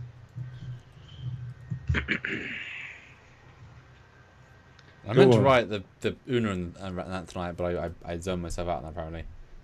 Anyway. But yes, she realizes she hems it up again, and I was pleasantly surprised by this being the secret. I was like, yeah, okay. Burn out the receiver. Yep, I liked it. Pretty organic. Although, boy, if she played that 10 hours earlier, she would either missed it or solved the problem much earlier. Oop. Well, she was in the proper state of mind to realize burn out the receiver on our receiver. So, yeah. But I love the realization face. She's like, yeah, with the tears as well. I mean, that's a powerful little moment. That was good acting there for sure. Yeah. But Jim found a cookie. The last one left. He's gonna share it. Meanwhile, there was 3 left. He ate 2 on the way, and he's gonna steal half of her. Just see the crumbs on his Yeah. Once again, though, no one's on the goddamn ship. Yeah. I guess. Even though they had enough for like 15 dead bodies strewn in the hall for one scene, you couldn't just have those people walking around in these scenes. Come on now. Yeah. Maybe you should have had someone walking by with another cookie. Like, oh, you got the other cookie, or like 2, just like nibbling on both. I mean, this isn't a comedic scene, right? And this is one of those things. This little exchange that is film, right? Walks up to her, hands him a thing. He's like, "What am I looking at here? Except the brain scan. What am I meant to be seeing?" It's like, well, let her explain. Like, I don't. She'll tell you. It's for the audience, but you know, it's like, yeah, But she's right though. Yeah, both our brains are triggered in a certain way. His brain can handle it. I know 94 languages just because 70 are African. We made that joke in a previous episode. Haha. Yeah, her brain just gets it better, which I like. I mean, it makes sense. She's just better equipped. And then his burned out, mine's firing. So, although I do get the implication that it would burn out for her as well, as they would try harder and harder. It's just she's processing better now. Yep. And then we get a rather good redress of the quarter set. Very classic TOS. Stuff everywhere. Boy, this man likes bones. Xenoanthropologist, yeah. There's so many bones in this. And I love before they go into the room, it's like, "You're not serious." "Yeah, we've got to speak to Sam," and she's like, "Sorry." Yeah, it's fine. Such a apologetic tone to that. That was great. So it's come down to invisible aliens trying to talk to her. All different species process thoughts and ideas in similar ways. That's how universal translator works. They're using my brain to communicate, and my brain is relating it to things to make it make sense to me, like dead hammers and things like that. It's a great idea. And then, hold on, where's the thing here? The visions are like a vocabulary. Before we get into the rest, though, George Mangrum, $5. Real cookies on the Enterprise. Rios would be proud.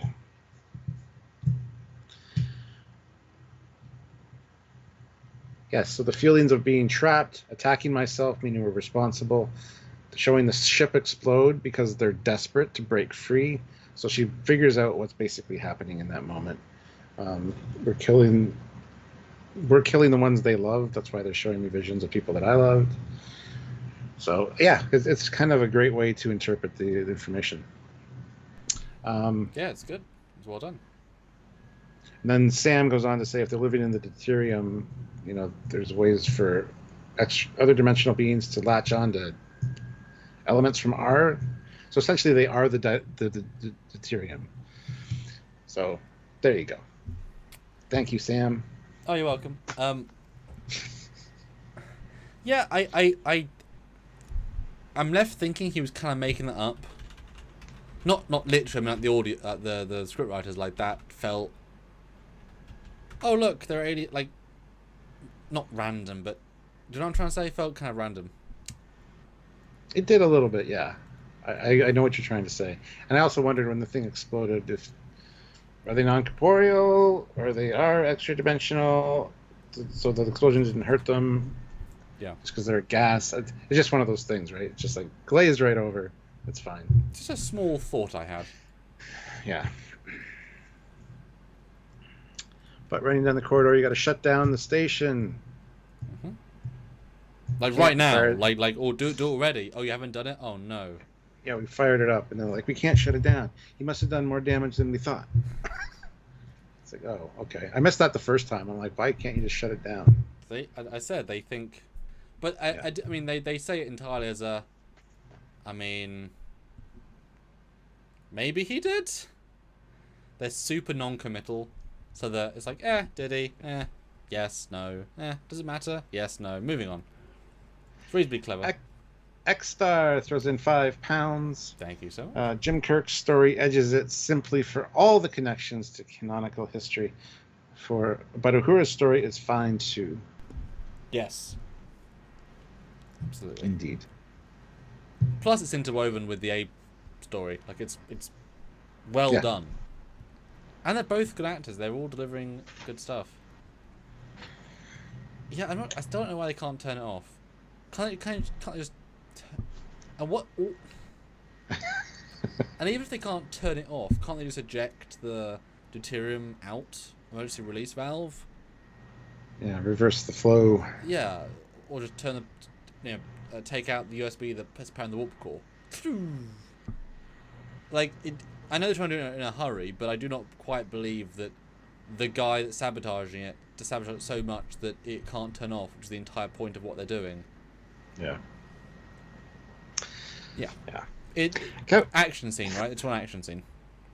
Kevin Scott, 76, $2. Thank you. Guy escapes sick bay. Fired red beam set to kill. Well, it was set to stun, but yeah, they don't know how to like. I wouldn't want to get hit by that bolt. I gotta say. Make him fly across. Yeah, we assume it's stun, but the CG people made it a very pew-pewy. But we get the shuttle crash, which pretty mean crash. Would have been nice if it was a TOS shuttle, given the fact that, or a different shuttle, because this of course was earlier. But it's fine. I was thinking at the time it would be cool if it was a Discovery shuttle, but then I'm like, wait, no, I don't want to see one. No, just we hadn't saw enough of them. And I will admit, this made me laugh a little bit. This shot of Uhura looking at the Ford shuttle felt to me exactly like what the people who did the Spock, the Octane render stuff is. It's like, clearly that's the LED wall. Clearly they ran out of resolution. Clearly they can't show it properly because it's clearly just a flat screen. But it's better they do this than redress the shuttle set for less than 5 seconds. But it's so clearly a TV screen. Like, it's so... I mean, I know it's a vision, right? You say that every time, and I don't see that it's clearly that. Really? It looks fucking great. It looks great, but I would have put... But it's just why they've got the shot of they just put some sand on the shuttle to put you in the scene. But it's just really... That's why it's so short, because it's just so obvious to me. But I'd rather them do that than mess up the set, right? Good for them. That means some model had to do this as well. But it's just, yeah, really... Yeah. And she walks out. Kirk's like, are you okay? Pike's like, what should we do? And then he gives her all the power. he just... Ensign, who's been at the Academy for 1 year. What should we do to this mega important station? He does say, how sure are you? I'm sure. All right, cool. I'll take the heat for this. It's all on me. Just because I've been hallucinating every day, trust me on this. Yeah. Trust me on this. Trust me on this? Yeah. Oh boy. He trusts her on this. She even gives the order to fire the torpedoes. Yes, she does. But before that, they call an evacuation of the station. You see the evacuation. You see shuttles. You see other ships. And you can see there's the Farragut. There's another ship exactly like the Farragut. Wow, I didn't notice these other ships the first time. There's a few. There's 2 single nacelled ships. There's 7, yeah. Oh, wow. Oh, it's a fleet. It's a genuine fleet of small ships. If only Pike knew there was a fleet of ships there. With all those security officers waiting to help find their one guy. Or engineers ready to help fix the station. If only he knew. Check the damn report, Pike! Yeah. But I didn't notice them. I didn't notice these ships because of the shuttles and stuff zipping around. I was like, ooh, that's cool, that's cool, that's cool. But also, yeah, as they zoom out, those are... They tell you explicitly that there's 2 ships at a station. So you're probably not thinking there are ships. You're told there isn't more ships. I thought it was odd that he was promoted to fleet captain to 2 ships in a station. It's like, that's not really a fleet, but okay, sure. Oh, you're including the 45 shuttles, right? Okay. And they all fit in the hangar bay, yep. Right, okay, we're discovering. Well, the 120 fighters at least. Yeah, fuck right off, yeah. But no, we get the great hammer and the bridge. I love the visual here, the juxtaposition, the swap to reel him. Beautiful little moment, really, really nice. Really solid. And of course she does say fire the torpedoes. He does nod.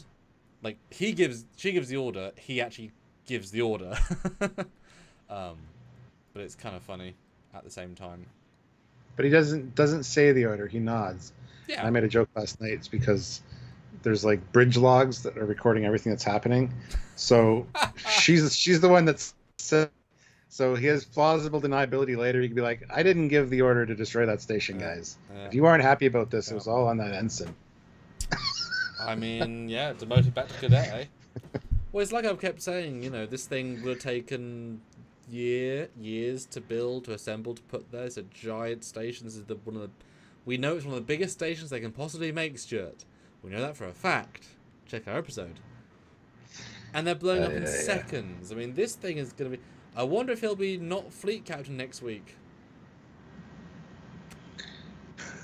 Because actually, that would have been kind of funny if they actually specifically said, congrats. Oh yeah, I'm excited to be my new role as fleet captain. Next week I'm off the Enterprise leading a fleet, and then demotion. That would have been kind of funny. If you're not ready for a fleet captain yet. And after the Enterprise fired and you got that over-the-shoulder shot of the Enterprise, all I could think of, it would look so much nicer if it was white. Because those fucking plate details are disgusting. Well said. I'm sorry, that just looks like shit. It does. The black's nice, which I don't remember there being that many black bars. That feels really... Yeah, the plates are horrible. They're so generic and metally and gross. Yeah. In longer shots, it's okay, or flybys, but when you get close and you see the reflectivity of the panels, it's like, oh my god, that's hideous. So, yeah, make the ship white, guys. Come on. Yeah. And also, this is a shot I almost identically did for First Frontier, the movie, but with phasers. Yeah. I got severe PTSD from that because I made this shot. But yeah, really, really, whatever. But I do like the explosion. I like the lingering. I mean, now I'm going through it with your excellent frames. Like, that is a really good particle sim, like, going through explosion. That's awesome. Yeah. Wow, look at that. That's great. And yeah, that was a... Look what you just made me do. But there's Real Hammer, who's not Real Hammer. Tiny little nod, little smile, quite cute. She wins. And that's it? That's it? Oh, okay. But we also have to project all of our deuterium as well. All the pods, so that all the trapped beings escape. Yeah. So now officially we cannot go to warp, we haven't got any fuel, and we can't even use the one stuff we have in the tank inside the pipes, because that might also be the aliens. So all of the Federation starships are now stuck at this place until another ship brings them all fuel. So, oops. I wish they had mentioned that. I God wish they had. Maybe you could argue each ship has, like, the third tank that never, you know, interacted with the new stuff coming in. Like a reserve tank, yeah. That could be the case. But Absolutely. I guarantee almost that every ship thought like Pike did, I might as well refuel while I'm here. Especially if we've been here for months or years building this thing. It would have been a nice joke if they'd all said we're at the edge of space and we're all lad. We've got 5% fuel that we can trust. We ain't warping anywhere. I guess we'll hang out. And then you could have had on and Kirk had that drink. It's a small note, but I love when there's distance feels distancy in Trek in this era. That would have been such a nice thing. I agree. Yeah. And Pike's like, we can build a gas station somewhere else. There aren't that many deuterium nebulas. That's why this one's special, dude. That's literally the point. But okay. You're just saying that to be nice. And that's okay. And then Kirk's like, you discovered a new form of life. You should make it a metal. Pike's like, fuck, get back to work. Get to your station. Hail the Farragut's. Wow, that's harsh, yeah. Sharp and get back to work. He does. And then get Admiral Nagawa on the line. I need to talk to him. He's probably dreading that conversation at this point. But also, why Admiral Nagara, not Nagura? Why are we not... Like, we know there's an Admiral Nagura in the fleet. Why are we phoning someone who's almost the same name but not quite? Don't know. Just phone Nagura, Jesus. Nagura's maybe a captain right now. I know. It just was like... Or just a newly minted admiral. He hasn't rose to the ranks of admirals yet. That's why. Okay. Oh, then the shuttle scene. Oh, yes. Starship Maintenance 307. He gave me a C. That was a well-deserved C. You sloppy. But that's not what it is. You miss Hemmer, and every time you look at me, you remember your friend. But if you want to believe it's the C, I won't contradict you. Because looking at me, the 4'9" small human with white hair, really reminisce of the tall Andorian la la la. It's like, yep. Spitting image. Patrick, €5. Thank you. Liked the episode overall. Love the Bizarre Collector opening. Zombie Hemmer in the turbo lift was a good jump scare, and both Kirk brothers together was a highlight. So overall, an 8.7 out of 10 for me. Oh, I should have waited to read that one. Because that's one of the score ones. Oh my goodness. We're almost done. We're almost there. It's okay. We'll go back and make sure we mention that at the end. For sure. But no, the shot, it again, it feels sort of out of place to me. But it works if you just watch the subplot of their story. Yeah, but it's fun in its own way. But did number one like Hemmer specifically? She doesn't like anybody. I never remember them having a vibe. And she's a professional. She's very professional. Well, she carried him on. Oh no, she didn't. She carried a mannequin because that was not him. Yeah. But you know what I mean? Like, there wasn't any specific vibe with them. So for her to be like, I don't like the new person, so I like the old person. I don't think that's in Una's personality, really. That seems antithetical to being... But she has an augment, so maybe that's very, emotionally charged. She hates people. I don't know. Yeah. And sometimes you need to get a C, Stuart. It's important. And then we get the jazz club, I guess. Feels like jazz movie, sort of. Now, like a little fish and jellyfish in the tank. Yeah. Well, I think they're holograms, but yeah. Now, I'm glad you got a picture of this. Are you surprised they never actually showed an Uhura family picture, like, full frame? Because, they hired actors to play, or they have a family picture, because that's, in theory, the canon of the Uhuras. I'm not surprised. I feel like a lot of the characters, you see photos in their room, and it's for that purpose. So I think it's good. I mean, there you go. I didn't think I got that good of a frame of it. So no, it's great. But... I mean, it's just blurry. If the 4K gets released, I'll be able to zoom in and see. None of them are in Starfleet though, because she's in a big red dress, implying she can still be Starfleet. Because this might just be out a lot. They just brought in some talent. She's still in a full uniform. Just say, hey, okay, great, thanks guys. Yeah, go get the craft table and you're done. It's like, but I came for 12 minutes. Yep, you did.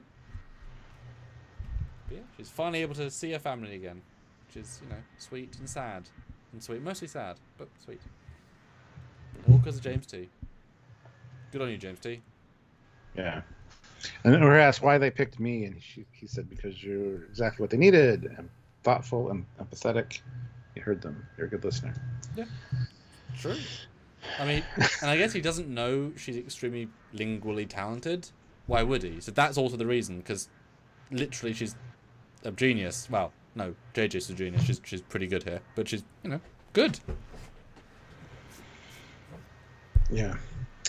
Then Sam shows up, and he's going to write a paper on his deuterium friends. Good.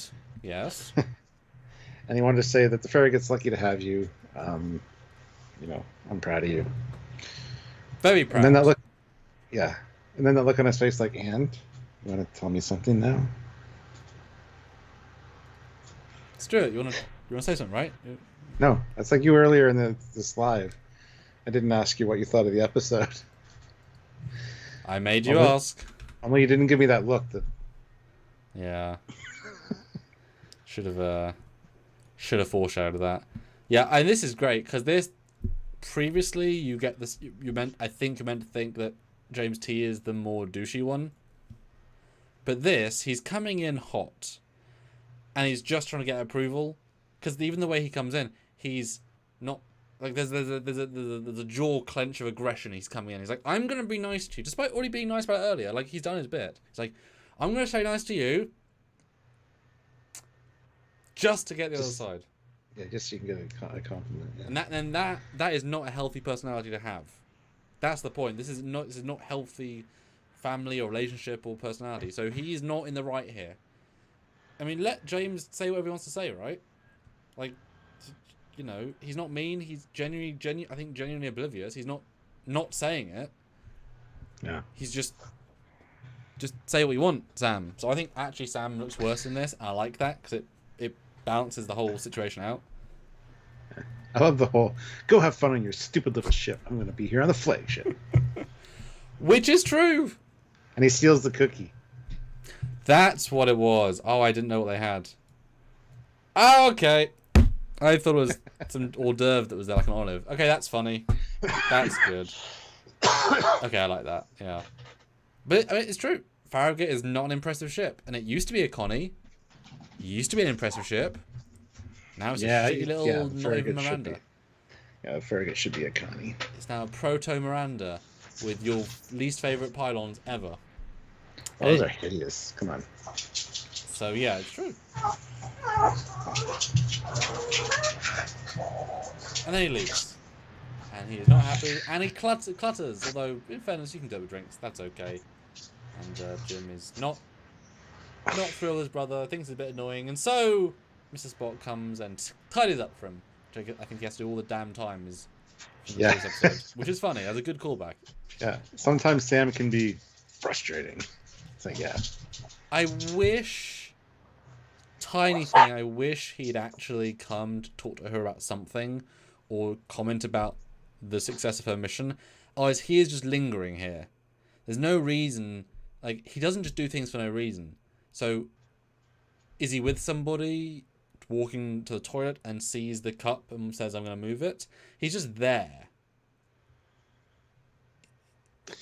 Yeah. It's one of those fixed points in time that has to happen, you see. So he was drawn there, regardless of what he was doing. I just wish you'd gone to her and said, well done on your mission today, Ensign. You did us proud, or whatever Vulcan would be, and then Kirk can jump in. Now, your point, I'm going to let you say this time, Stuart, about the handshake. Oh, yes. Well, Vulcans don't like touching. They're touch telepaths. No handshakes. So I really wish that when I wish Kirk wouldn't have reached his hand out. I wish Kirk would have kind of go like this and tried to do the live long and prosper, as a reference that Shatner can't do it still to this day, and then have Spock reach out the hand instead. Like, it's kind of I think that would have worked better. But anyway, the handshake was a little odd. However, as you pointed out, Spock is kind of exploring his emotional side right now with the chapel thing, and being a little bit more accepting of the emotional state. So, and maybe this is why he becomes fast friends with Kirk, because that second of touch telepathy that he has, like, this guy's a good guy. All right, cool. He hates Sam as much as I do. This visceral Vulcan-like passion. He keeps underneath the hood, boys it there. Yeah. No, and I agree with you to a certain extent. I mean, it's the same thing as him touching the bacon last time. They ignored that as a concept from other Trek. They could have mentioned it. However, caveat being, of course, that yes, he's in an emotional state. He has not yet regained that from his Gorn whatever. He's now cheating on T'Pring-ish with another woman-ish. There's dodge there. As I joked on our previous review, he is probably touching her, so he's accepting human touch sensitiveness. So, Well, that's different. It is, but any touch is touch, right? So he's right now, he's in a state of accepting this as a concept in a way he doesn't normally, and therefore accepts this with him. But I love what you'd said. Yeah, do the live long prosper would have been much cleverer, I think. Because Kirk would know what Vulcans, Yeah. He's encountered Vulcans before, so he would know that shouldn't shake their hand. Well, he made moonshine with the one in the prison. No, in the toilet. It was Plummox soup. Well, with a bit of added special sauce. We'll get through the wrong the long days. Yeah, wrong reality. Anyway, I know they're on a break, but it's still weird. And that is true, Jill. He is trying to mingle. I absolutely do agree. We see that. Like, would Nimoy sit on a table with four ladies and listen to them yap? Yeah. Maybe. I think we're a bit too busy. No, he'd be busy because he's second in command, right? Now he's just science officer. That's why he can. Yeah. Interesting. Now we got a pan out of a whole bunch of people. And they just have a nice... This is a nice ending. This is a nice, good feel-good ending. And I love the glitter. The glitter on the In the door, door yeah. of the bar. Yeah. That's a nice TOS touch. Yeah. Because TOS loves its glitter. And I mean, this also is like... We're totally COVID safe to the person. That's our maximum allowance of people. Because this is still COVID filming. And you can't really feel it most of the time. And this is a nice, like... Look! Or they might have made the films at the end of the season when COVID wasn't a thing. But this season's a still full COVID season. So that's a lot of people. Yeah. But yeah, ends nicely on a happy note, a gentle note. I think it's a good ending. And there we go. Yeah. That's the end, guys. So, this is the time of the night for the show where you guys... You talk to Siri. Talk to Siri, apparently. Or have her talk to you. Where you guys super chat in and let us know your scores out of 10. Yes. We will read those, or I will read those when we're done giving our scores and final thoughts. If you just want to put it in the regular chat, Samuel, I'll read those ones out. Mm-hmm. But we want to hear your scores out of 10. Yeah. Any last super chats you have as far as ideas, questions, something you want to talk about the episode, now's the time to get those in. But please super chat in with your scores. We'd really appreciate it. 6 5s would be gold. Yeah. 6 5s. And hit that like button. Let's try to get up to 100 likes. It's only 11 more. Come on. We can do that. It's right there. Yeah. Click it for us. And the poll as well. All the things, Stuart. All the things. Hey, Hypno. Cool. So, of course, Stuart, how has this review changed your thought on the episode? I don't think it has, honestly. It's still a really enjoyable episode. I love seeing Kirk back. I do wish we'd see more Pike, though. Pike has always been... Well, I know he's got a family and he had a kid at this point, so he's kind of not in the episodes. But every time he's on screen, I absolutely love it. So I wish there was more Pike involved. Hopefully we get more Pike in the next episode. Because we are 6 in, and he's almost a recurring character, not even a hero character. Yeah, exactly. I mean, he's kind of the reverse of William Shatner. I want to be in most scenes. Pike's like, as few scenes as possible. Like, just... I know this show was made because me and Ethan are great. Yeah. Half as many scenes. Yeah. So I love seeing Kirk come back. I think Paul Wesley's really fitting into that role and owning it, and I think that's great. So it's good to see. I want to see more of that for sure. Like I said, everybody kind of got something to do in this one except for Ortegas, and learning more about Uhura was kind of nice. Zombie Hemmer, I mean, just seeing Hemmer back was cool, and the makeup for Zombie Hemmer was awesome. We got to see a deuterium station. I mean, that's kind of cool. And the bizarre collection procedure thing. There's a lot here. And yet it's just one of those episodes. It's all right. I don't think I would seek out this one again necessarily to watch. But if it was on, I wouldn't turn it off. I can say that. So it doesn't turn you off, but it won't always turn you on. Exactly. Fair enough. But as for Strange New Worlds, I mean, it's maintaining the Strange New Worlds quality of, just quality in general. The writing's great. The acting in this was phenomenal. Uhura and even number one, they were both crying. And I think everybody's doing a fantastic job on the show. So, with all that being said, 3 scores. Enjoyment. All new Trek. Strange World seasons 1 and 2. Enjoyment factor for this one would probably be a 7.6. For all new Trek, I'll give this one a 7.3. For Strange New World, is it just this season? Both seasons, overall.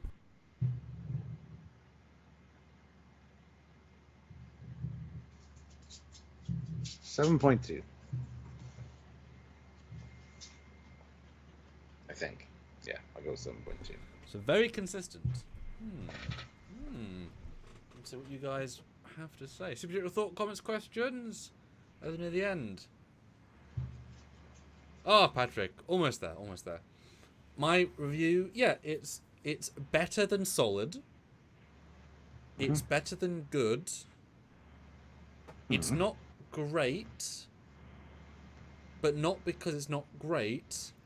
It's because it hasn't got a lot of those secret sauce elements that we talk about to like elevate it beyond the lots of good, bit of great, but really the great's good. But so it's a really solid episode, really solid, where it will be not one you remember massively, I think, but when you watch it, you appreciate the solid of the acting. Yeah, that's what this does, and I do think, as we said, the two Kirks is memorable, and it is canon adding, and it is well handled. They're doing a good job. The first meetings, for the most part, are good. I would have written them differently, but that's purely situational versus their quality. The only, because I often say things are wrong with it, diminish the episode. Like in the first episode of the season, the bad fight scenes just radically lowered what was a good episode. This, the weakest stuff for me is the Pelia and number one. Not because it's bad, it's just not right for this episode. Like, if that was the A-plot of another episode, you'd be fine. But it doesn't fit for me personally this episode so much. It felt tacked on a little bit. Yeah. It shouldn't, because that could have been a whole, like, you want another episode. Like, the Pelia, it's just not quite consistent, right? Even though it is the same scenes, but so it's right. But that's it. There's nothing particularly bad about it, really. I mean, what was the worst thing for you, or am I also, you agree with me? It's those scenes just are a bit okay.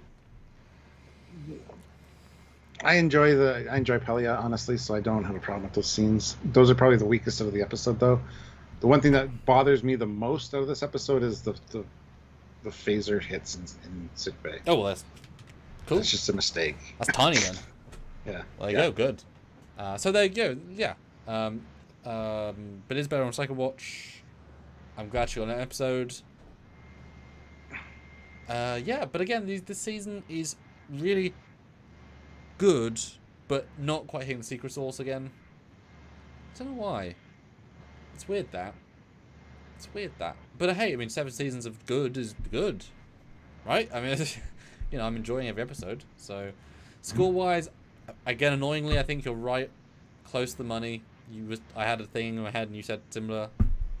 Stealing my numbers. I'm sorry. How dare I? Enjoyment. Change my answers. No. Enjoyment. I'm going to go 0.1 below you. 7.5 is what I had in my just top 25%. Absolutely. I can't go lower. I don't think it's an 8. But very, very strong. 7.5 is very, good. All new Trek. Again, the bad Trek, so bad. This is better than...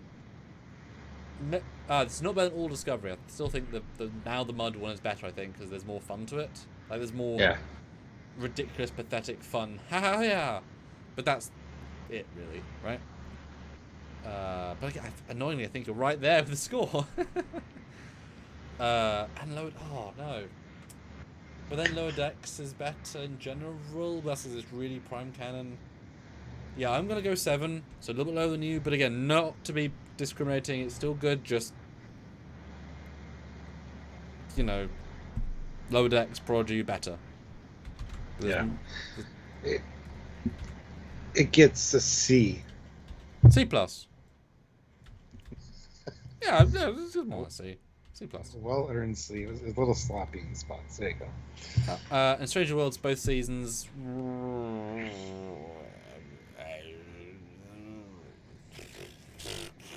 7.5.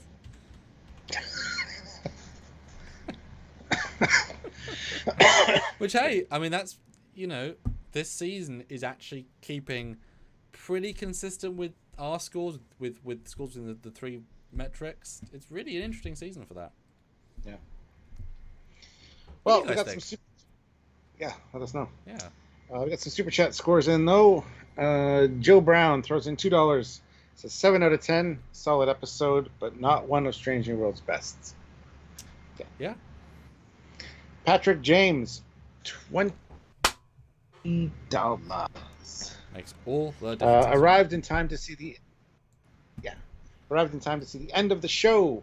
My score would have been or would be 8.9 out of 10. I am being a bit generous on the score, but I have had a good day. Cool. Congratulations for having a good day. And Sergeant Roadkill throws in £2. It says, needs more Ortegas. Yes, I want a Ortegas specific episode for sure. Yes, it's amazing how they just don't give her anything. I know pilots are kind of hard to write in, unless you're on the bridge, and they don't do a lot of bridge, but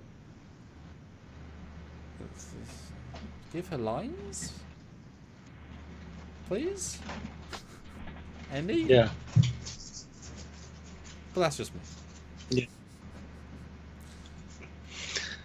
Cool. That's it for the super chat scores. We need another 6 likes to get to 100 likes, guys. 6 people hit that like button, please. Right there.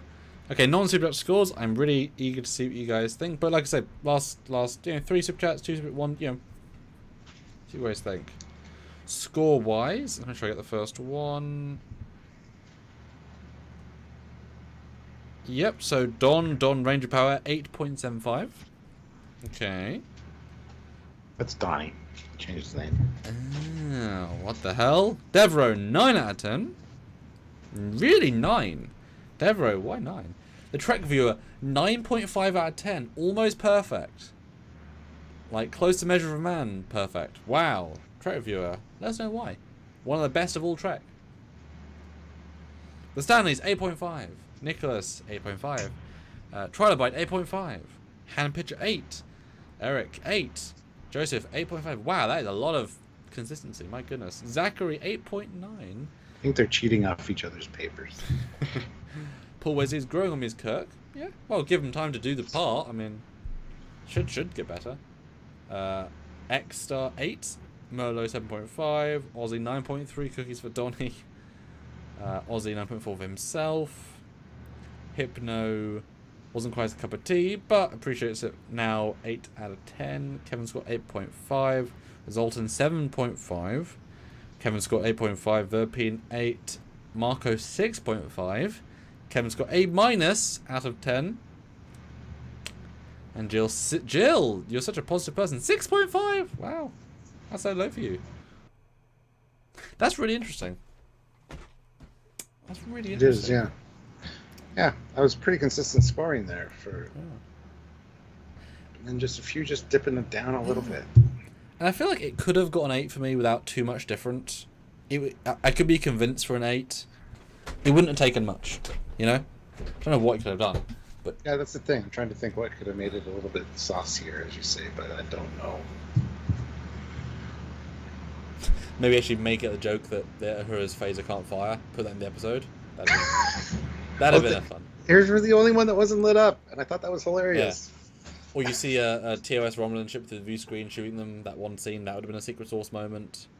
Or a Suliban ship or something, that would have been a bonus little... Or a fleet being dispatched to bring in, like you said, a Ptolemy class with deuterium to help out at the end there. And that could have just been a Farragut with some tubes attached to the back. That would have been some secret source. That captain's log at the end of Captain's log, we've been stuck here for 2 weeks. The fuel has taken long to arrive, and we let everyone go before us. So we've been here for 9 weeks.